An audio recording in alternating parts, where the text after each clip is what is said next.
그래서 오늘 기관의 수급, 특히 연기금 쪽에서 상당한 양 매수세가 들어온 점은 눈여겨볼 만하다라고 설명을 해주셨고요. 오늘 개인주들의 흐름이 전반적으로 좋았는데 역시 기관의 수급이 좀 집중되는 모습이 포착이 되기도 했었네요.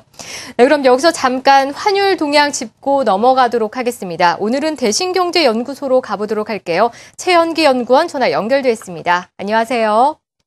예, 안녕하세요. 네, 원달러 환율 어제 상승으로 마감을 했는데 오늘도 상승세 이어가는 모습이었습니다. 자세하게 짚어주시죠. 예, 금일 원달러 환율이 전거래일 종가 대비 3.2원 상승한 1,118원에 마감을 했습니다. 그간 그 달러와의 강세를 지지했던 요인들 중 하나가 바로 미국 경제지표 호조였는데요. 지난 그 3월 ISM 제조업 지수가 지난 2월에 54.2포인트와 시장 예상치인 54포인트에 비해 큰 폭으로 하락한 51.3포인트를 기록하면서 부진한 흐름을 나타냈습니다. 아무래도 이제 그 3월 시캐스터 시행에 따른 불확실성이 좀 지수 조정으로 좀 선반영되고 있는 것이 아닌가 하는 우려가 나타날 수 있겠고요. 하지만 그러한 그 급락세에도 불구하고 여전히 확산 국면을 지속하고 있다는 점 등을 감안해 봤을 때는 지나친 경계를 할 필요는 없다는 판단입니다. 미국 증시가 또 레벨 부담에도 불구하고 보합권에서 마감한 점 등을 감안해 보면 지표 부진 자체가 큰 악재로 작용하지는 않았던 것으로 판단하고 있습니다.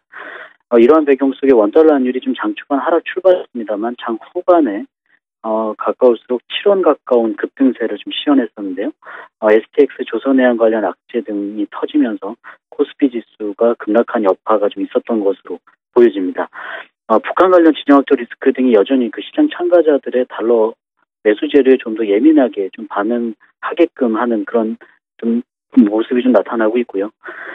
또 한 가지 그 엔화 약세와 관련지어서 이제 4일 예정되어 있는 일본 금정회에서 과연 그 추가 양적 완화 정책이 실제로 발표되는지 여부 확인이 좀 중요하다는 판단인데요.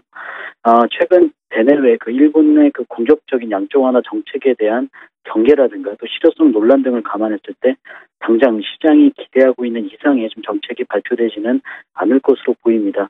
이를 반영하듯이 그 엔달러 환율 역시 최근 92엔대 후반까지 좀 하락세를 지속하고 있는 모습이고요. 단기적으로 그 통화정책 이벤트 등을 앞둔 그 경계 심리 속에 달러 매도 심리는 좀 제한될 가능성이 높고요. 그렇게 본다면 원달러 환율은 1,110원 선 위에서 좀 더 그 흐름이 지속될 가능성이 높다라고 보고 있습니다.